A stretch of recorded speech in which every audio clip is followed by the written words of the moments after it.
देख रहे हैं आज तक आपके साथ मैं हूं अंजना ओम कश्यप।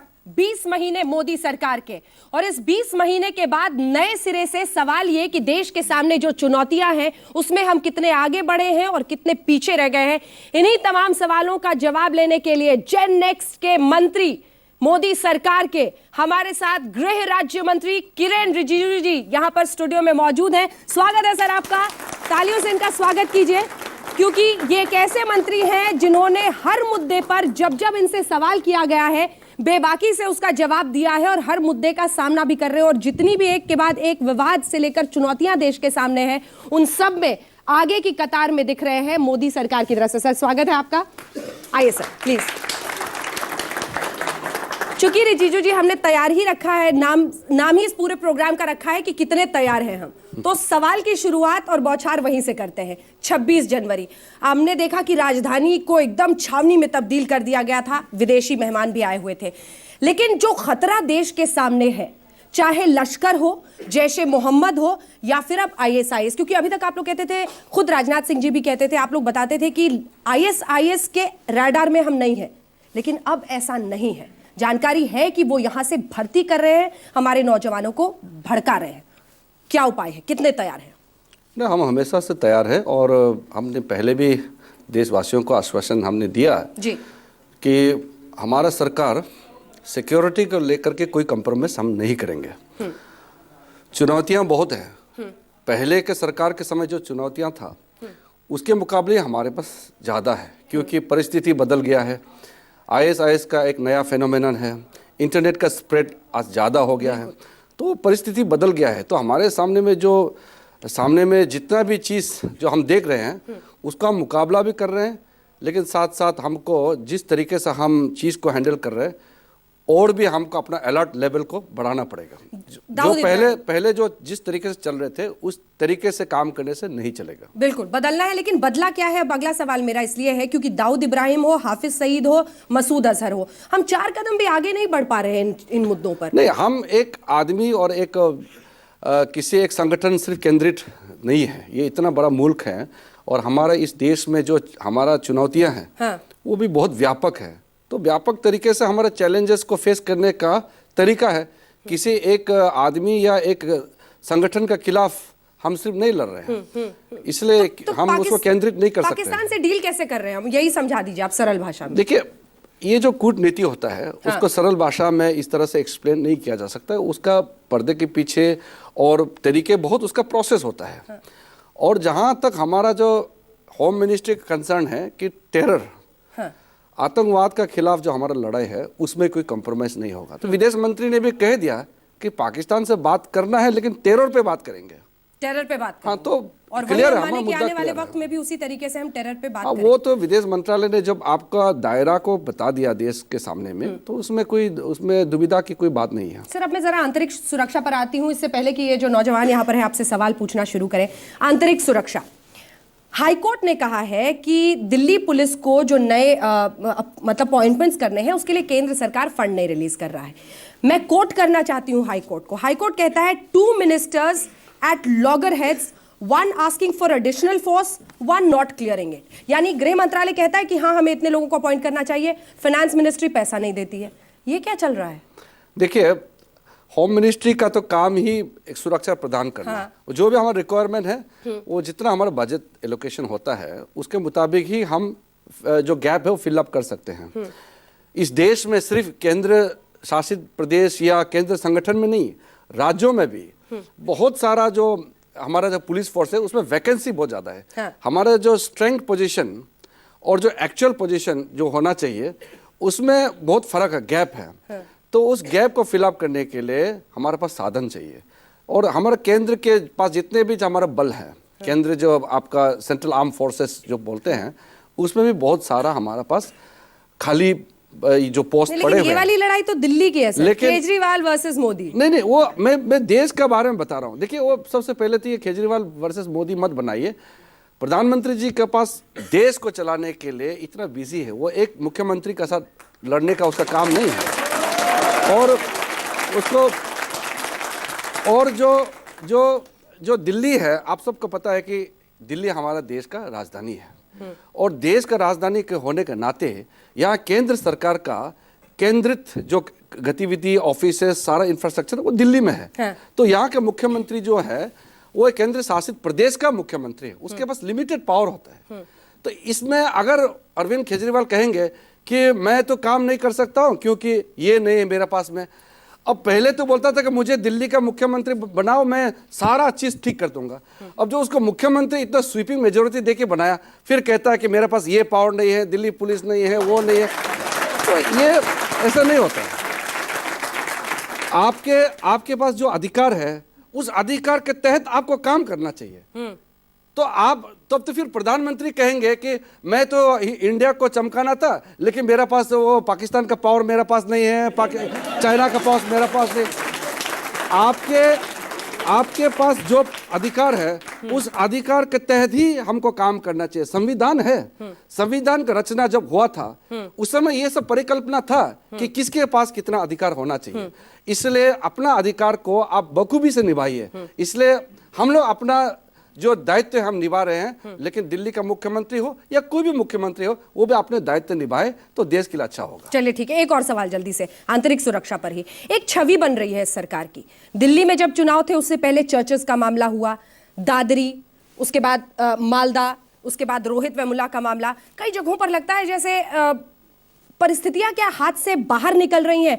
आमिर खान कह देते हैं, पत्नी कह रही है कि कभी हिंदुस्तान से बाहर जाने की सोचना ना पड़ जाए। अंजना, ये एक बहुत ही महत्वपूर्ण बात आपने सामने में लाए हैं, और हमारे जितना भी यहाँ युवा जो मित्रों बैठे हैं इनका जानकारी के लिए और देश के वासियों के लिए भी। जैसे कि मैं जिस लोकसभा क्षेत्र से आता हूँ, 1962 में चीन के साथ हमारा लड़ाई हुआ। वहाँ अभी भी इन 68 सालों में ऐसे ऐसे गांव हैं जहां केंद्र सरकार से कुछ लाभ नहीं मिला। वो ना सड़कें बने हैं, ना बिजली पहुंचा है, ना पानी पहुंचा है, कुछ लाभ नहीं मिला। फिर भी वो देश छोड़ने का बात नहीं करते हैं।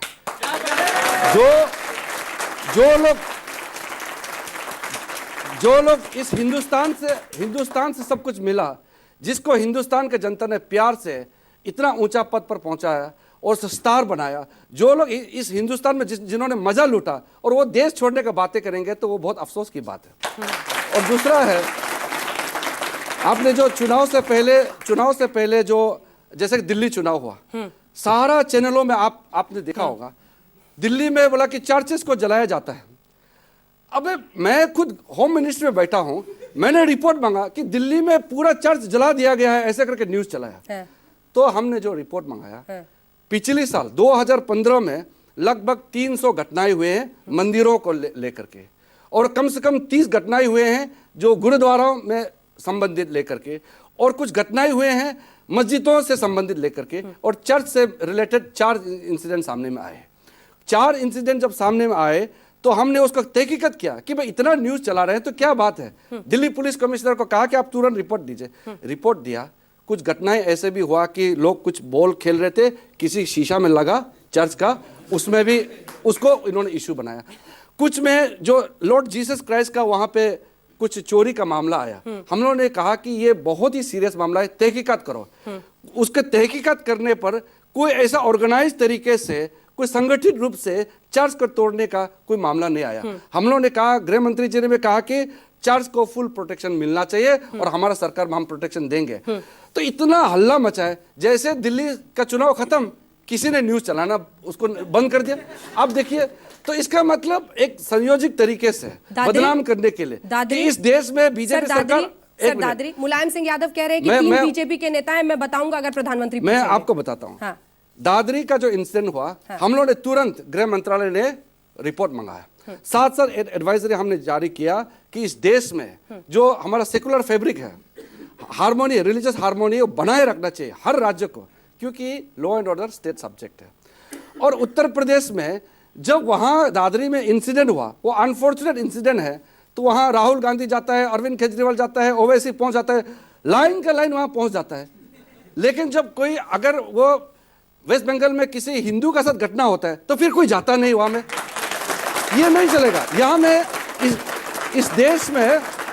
इस देश में चाहे मुसलमान हो, चाहे वो हिंदू हो, चाहे सिख हो, ईसाई हो, बुद्धिस्ट हो, सबको बराबर का दर्जा देना चाहिए। राजनीति बहुत ज्यादा हो रहा है और ये राजनीति देश के लिए ठीक नहीं है। सर वो 3 बीजेपी के नेता कौन है जिनके बारे में मुलायम सिंह यादव वो तो आप मुलायम सिंह जी से पूछिए। सर आप एमओएस होम है, आपको पता नहीं नहीं है? नहीं, हमने तो कहा ना, हमने कहा कि अगर वो गैर जिम्मेदाराना बयान दे रहे हैं तो उनसे सवाल पूछा जाना चाहिए। फिर क्या आप आप किसी नेता का जो बयान है वो मेरे ऊपर में तो थोपा नहीं जा सकता है, लेकिन हमने क्लियर कट कहा कि लॉ एंड ऑर्डर, अगर दादरी जो उत्तर प्रदेश में है वहां अगर कोई कानून व्यवस्था में गड़बड़ हुआ है तो उत्तर प्रदेश का मुख्यमंत्री और उत्तर प्रदेश सरकार उसको जवाब दे कि मोदी जी और केंद्र सरकार को क्यों पूछ रहे हैं। मालदा मुझे समझ में नहीं आ रहा है।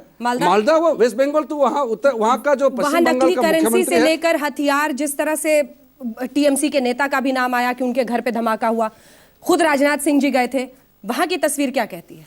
देखिए, हमने अफसोस जताया, हाँ। चिंता जताया, रिपोर्ट मंगवाया और हमारा पार्टी की तरफ से भी लोग गए हैं। हम इसको राजनीति नहीं करना चाहते, इसलिए किसी भी घटना को धार्मिक कलर नहीं देना चाहिए, उसमें रिलीजियस कलर नहीं देना चाहिए। इसलिए हमने कहा कि अगर कोई घटना हुआ है, वहां गाड़ी जलाया गया, घर जलाया गया, तोड़फोड़ हुआ है, तो वो वहां की राज्य सरकार उसका बिल्कुल प्रबंधन करे, उसको ठीक कैसे करना है। हम तो हर घटना को तुरंत ठीक करने के लिए केंद्र फोर्सेस तो नहीं भेज सकते हैं, राज्य सरकार के मांगने पर और जरूरत पर ही हम अपना फोर्सेस भेजते हैं। इसलिए हम वो फेडरल जो स्ट्रक्चर को हम मानते हैं, इसलिए हम जहां तहां अपना फोर्सेस नहीं भेजते हैं। ठीक है, ठीक है। अब अरुणाचल प्रदेश पर एक सवाल, जिसके बाद आप लोग अपने सवाल तैयार रखिएगा। कांग्रेस पार्टी का ये कहना है कि आप वो आर्किटेक्ट हैं जिसने अरुणाचल प्रदेश में ऐसी परिस्थितियां पैदा की, प्रेसिडेंशियल रूल को आप वहां पर कैसे जस्टिफाई करेंगे? देखिए,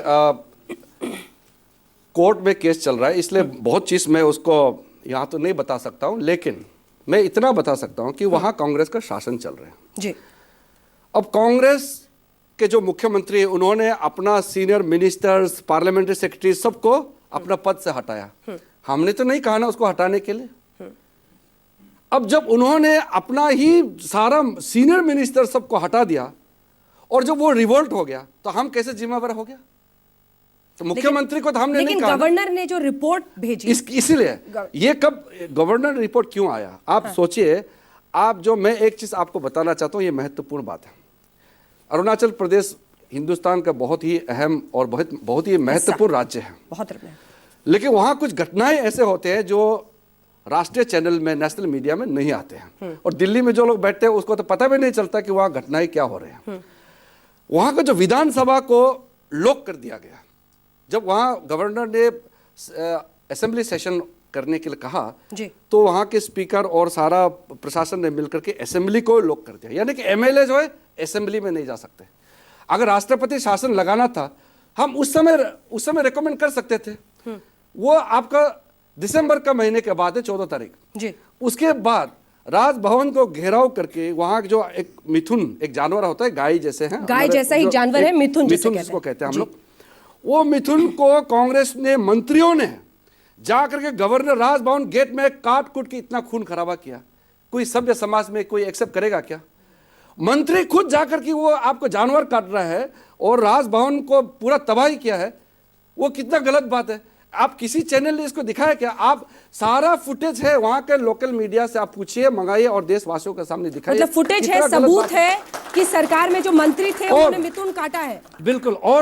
और जब गवर्नर ने दिसंबर महीने में रिकमेंड किया राष्ट्रपति शासन के लिए, अच्छा, कांग्रेस हमको कह रहे हैं कि केंद्र सरकार ने जल्दबाज में राष्ट्रपति का शासन लगाने का निर्णय लिया। अगर जल्दबाज होता तो गवर्नर ने प्रेसिडेंट रूल लगाने के लिए तो पिछले महीने ही रिकमेंड किया था, लेकिन हमने यहां में नहीं माना, फिर भी मौका दिया। नहीं, आपस में सुलझ लेना चाहिए, वहां कांग्रेस सरकार है, आप लोग आपस में मिलजुल करके सरकार चले। राष्ट्रपति शासन का निर्णय जो तभी कैबिनेट ने डिसीजन दिया जब गवर्नर ने लगातार रिपोर्ट भेजा और अल्टीमेटली कहा कि यहां तो अब कोई रह नहीं सकता, राजभवन में गवर्नर का जिंदगी भी खतरा में है। जब ये रिपोर्ट आया तब जाकर कैबिनेट ने निर्णय लिया। और महत्वपूर्ण बात, अगर कैबिनेट का निर्णय गलत होता तो महामहिम राष्ट्रपति प्रणब मुखर्जी क्या उसमें दस्तखत करते हैं? देश में जब कोई भी दलित हत्याकांड होता है या फिर मुस्लिम लोग, ऐसा कुछ सीन होता है, दादरी हो गया, तो हर लोग वहां पर राजनीति करने पहुंच जाते हैं। बट जो टेररिस्ट एक्टिविटी होती है, जैसे पठानकोट में हुई, जो शहीद होते हैं उनके घर कोई नहीं पहुंच पाता है, क्योंकि ये कांग्रेस पार्टी और आम आदमी जैसे लोगों के सामने में जो है ना, ये पठानकोट वाला इंसिडेंट में अगर वो साथ देते तो उसको वोट नहीं मिलते हैं। वो जो दलितों का इशू बना करके उसको एक इमोशनल इशू बना करके उसको वोट के चक्कर में जब ये काम करते हैं ना, उससे देश को बहुत नुकसान होता है। ये कास्ट बेस्ड पॉलिटिक्स ने हिंदुस्तान को नोच के खाया है पिछले 68 साल में, और आज भी वही पॉलिटिक्स कम्युनिस्ट और कांग्रेस वाला छोड़ना नहीं चाहता है। जब आप वहाँ कुछ इंसिडेंट होता है तो उसका लॉजिकल एक वहाँ प्रक्रिया, इंक्वायरी जो भी माध्यम से जो होना चाहिए बिल्कुल होना चाहिए। इस देश में किसी का जाति और उसका धर्म के नाम से भेदभाव नहीं होना चाहिए, लेकिन जब उसमें आप राजनीतिक कलर दे देता है तो वो विषय ही बदल जाता है। इसलिए ये कांग्रेस वाला को ये जवाब देना चाहिए कि वो जब कोई दलित का जब इशू बना के आता है तो उन्होंने इन आजादी के बाद दलितों के लिए क्या काम किया, वो कांग्रेस पहले जवाब। पुणे पहुंचे आरएसएस के प्रमुख मोहन भागवत ने एक बार फिर से कहा है कि राम मंदिर का निर्माण होना चाहिए। छात्र संसद चर्चा समारोह में शामिल हुए मोहन भागवत ने कहा, About the show, it's pollution free, it's noise free, and it's opinion free. Well, actually it's not, because all we have is our opinion. On the show this